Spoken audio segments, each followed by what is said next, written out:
So, hello everyone watching, and welcome to the first Country Club Reviews video game. Today we're going to be talking about Spongebob Squarepants Battle for Bikini Bottom Rehydrated. Believe in the name.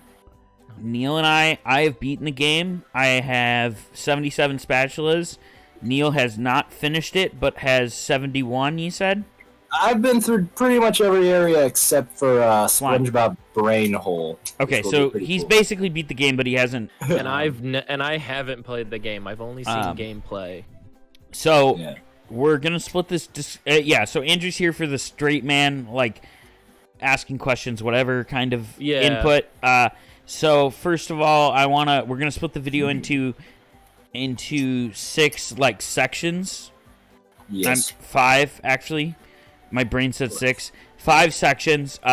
It will be. Listen to your heart, not your brain. Yes.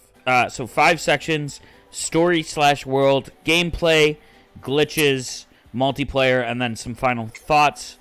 So let's start with the story.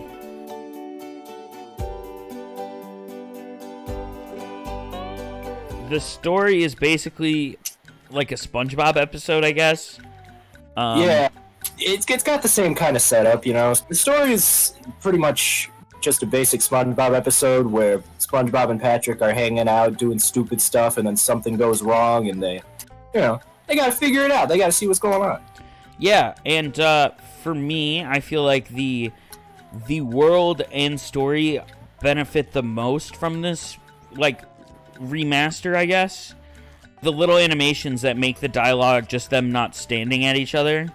Oh yeah, that's better. Especially when it's to a quality where everything kind of feels like perfect for the world. You know, feels like a real SpongeBob. Even they kept some of the shitty voice actors from the original. Yeah, the first voiceover you hear that isn't SpongeBob or Patrick is like Mr. Krabs, and he's like, "Ahoy, me buckos!" Yeah, it's just wrong. So it doesn't even sound like Mr. Krabs. Yeah, and that's odd. I feel like they could have at least got the original voice actor for him, because they had to have added more SpongeBob lines. They had to have gotten Tom Kenny. It just looks beautiful.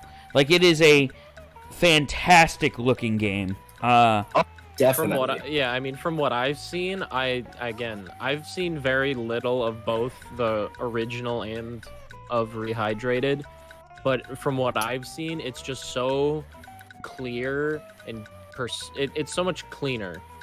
Yeah, I think that the visuals, they just pop. They're very like colorful, and everything meshes well together. It almost looks like exactly like that new SpongeBob movie that's coming up, which is probably their point with this, but it just seems like there was a lot of love put into each area. It seems like there's some people out there that really do care about the writing, that have been working their hearts out, you know? And honestly, I feel like a lot of those people worked on this game because just walking around the museum, there are hundreds of references and nice little it's just fun to look around. You're probably seeing footage of me just looking at the paintings in the museums, and it really shows that the people that made this game cared about remaking this game.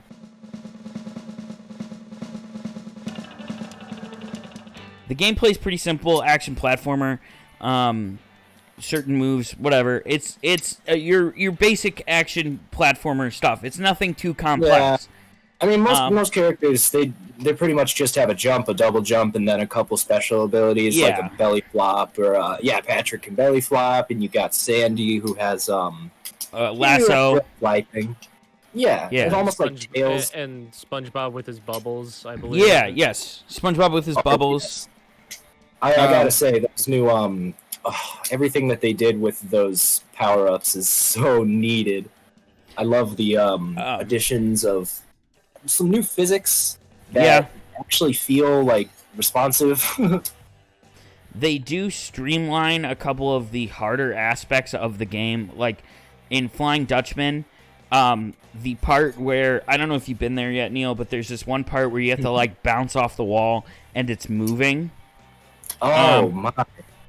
See, that's an area I never got to in the original. Even I mean, I think you need more spatulas than you do to get to like what?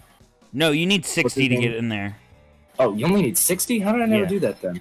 Sandy has an ability to swing on floating Texases, right? In the game, that was a little... In the original, it was a little more like you had to actually do it. Like, you had to swing like an actual swing. Now it's pretty much just automated. You just swing, and you aim it and jump. Forth, I remember. And now it's more just press B, press A. Squidward's Dream is one of the hardest platforming segments in that entire game.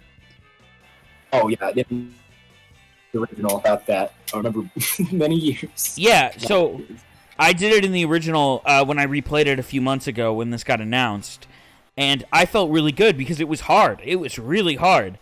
And I did it here. I did it in like 2 or 3 tries, and it was just boom, boom, boom, boom, boom. Yeah, I watched you do it. It took you maybe 20 minutes to do it, maybe. Also, that's not Squidward's Dream. That's a lie. That's fake. So I recorded I recorded all the time I was playing, and it took me only like 20 minutes to beat a level, and like I'm a pretty epic gamer, but I don't know, maybe the movement speed's higher, like something changed to just make it that much easier.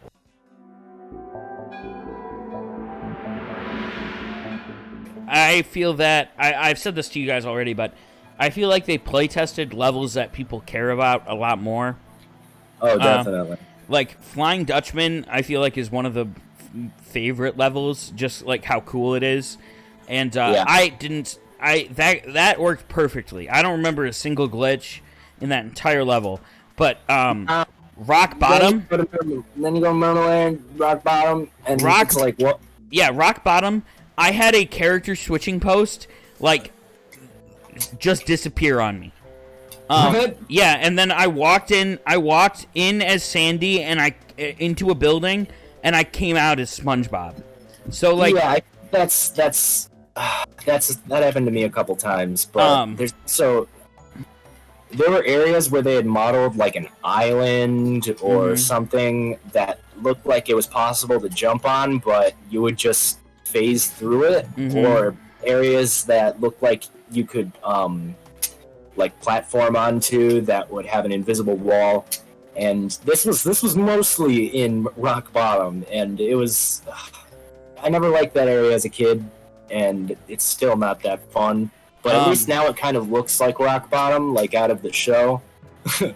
And I beat the game incredibly fast, but the 2 days. Yeah, not even. I think I put like less than 8 hours in it, which I enjoyed every hour of it. And I'm probably gonna go back and play it again not now, but relatively soon. I don't think if I didn't know this game like the back of my hand, I wouldn't have got this. Like, I wouldn't have finished it so fast. With Skyrim, all the glitches just make me laugh. And they never in this game. I can't think of. There were maybe 1 or 2. But where I was just like, this is dumb. Why'd the game break? I just went, I giggled. Well, multiplayer. Fuck multiplayer. Speaking of which, our next topic is the multiplayer.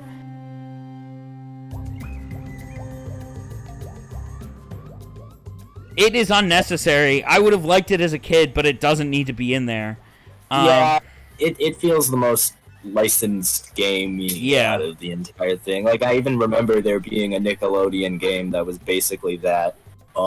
It's just okay.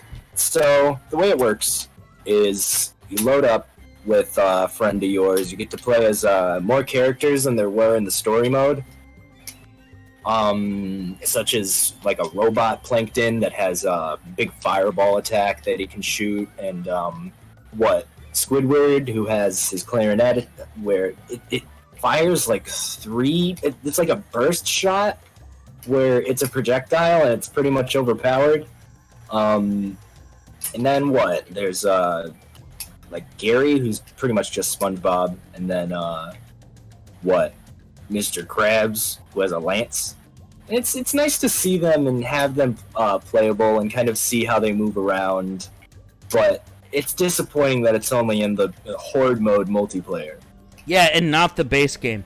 If they added those as like extra characters that you could explore with after you beat the game, I think it would have been way more impactful than just throwing them into attacked on multiplayer. That just reminds me of like Super Mario 64 on DS, where you where you could unlock like Luigi and Waluigi. Yeah, and exactly. Wario. I wish it was like that. I wish it was like that. It would have added. That's a really good example, Andrew. Like that. Yeah. That's such a better way to do it than they did it with the multiplayer. Yeah, because in that game, it's you get a certain amount of stars, you can unlock one of the characters. With that, it's like, oh, you get that many spatulas, you can unlock this as a playable character. Yeah.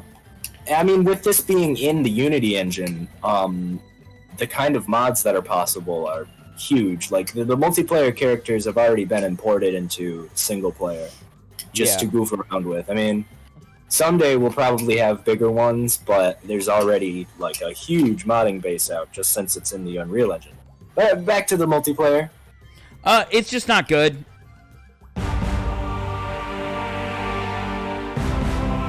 Can we get our final thoughts on this bad boy? Because Neil, I think you should go first, as this is my show.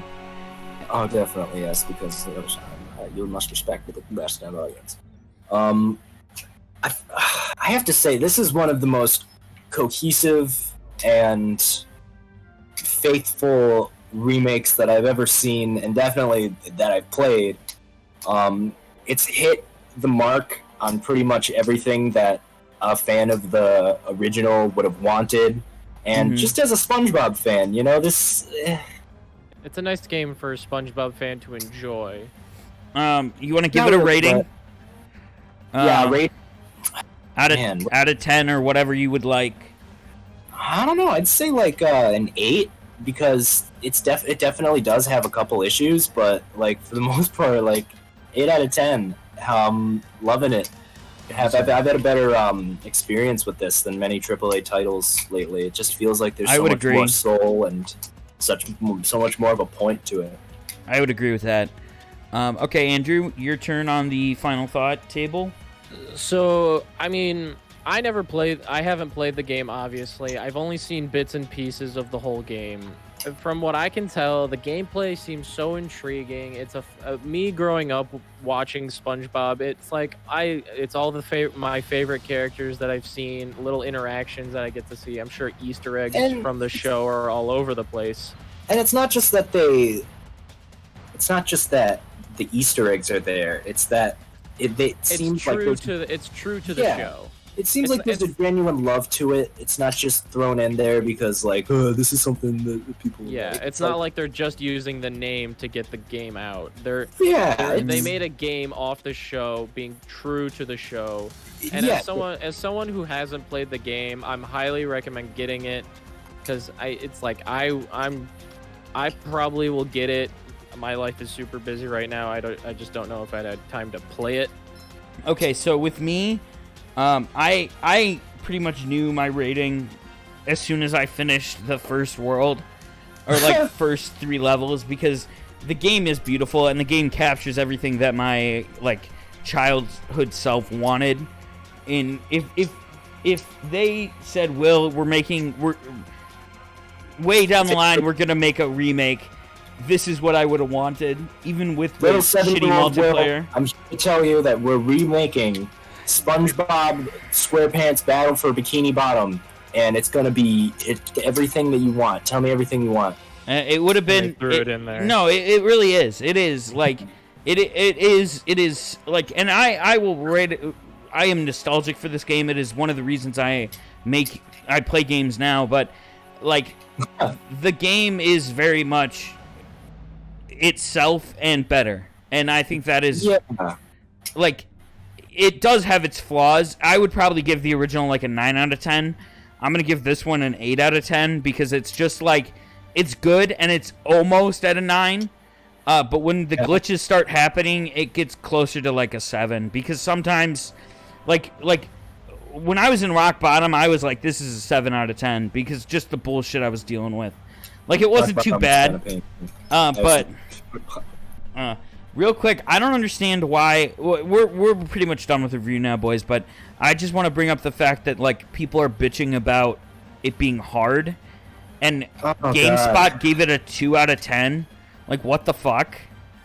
Yeah. Who gave it a 2 out of 10? GameSpot, not a huge Yeah. publisher, but or reviewer or whatever.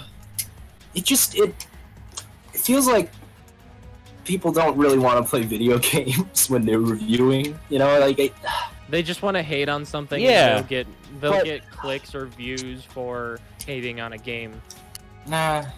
whether it being the popular thing or the unpopular thing. Yeah, You know, I guess. Like it's the popular thing to hate on The Last of Us 2, but Like, no, if it was $60, I could understand some of that criticism, but $30, like, that's half price from a full game. And at the end of the day, this is a full game. Like, it is a full experience, and I enjoyed it. So, thank you for watching this Country Club review. yeah.